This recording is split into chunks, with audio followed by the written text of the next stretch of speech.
The India-Central Asia Dialogue, foreign ministers of Kazakhstan, Kyrgyzstan, Tajikistan, Turkmenistan and Uzbekistan have met with Indian Prime Minister Narendra Modi.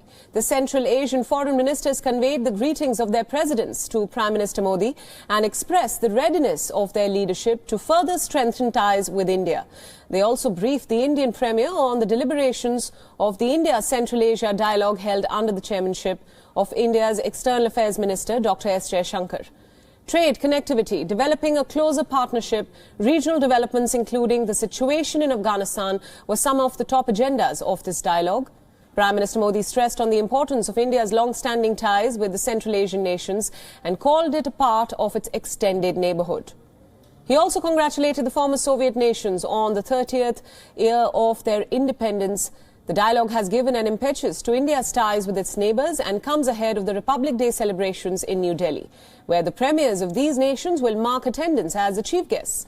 The dialogue is the second meeting organised by India after the 2020 virtual talks. For more on this story, we now have our principal diplomatic correspondent, Siddhant Sibal, joining us live from New Delhi. Siddhant, now the Prime Minister, the Indian Prime Minister, met with foreign ministers of 5 Central Asian countries. Afghanistan was one of the issues discussed, one of the top focuses. Tell us more about the significance of this meet.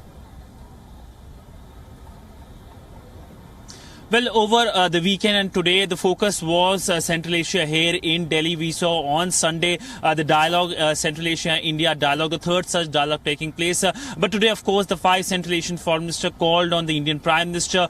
There was, of course, as you pointed out, Afghanistan, a key conversation when it comes to the issues in the region. But also the Indian Prime Minister Narendra Modi talking about connectivity, enhancing India-Central Asia connectivity. Yesterday at the dialogue, we know that India pitched for Chahar as a port that can connect many of these landlocked Central Asian countries with India and vice versa as well. And this important meeting coming just a month before the summit, the first India-Central Asia summit, and also the visit of the Central Asian leaders as guests for India's Republic Day parade. So India essentially increasing its engagement with Central Asian countries and, of course, working on the civilizational ties India has with the 5 Central Asian countries. Right, Siddhant Sibal, thank you so much for all those inputs and thank you for joining us. WION World is One is now available in your country. Download the app now and get all the news updates on the move.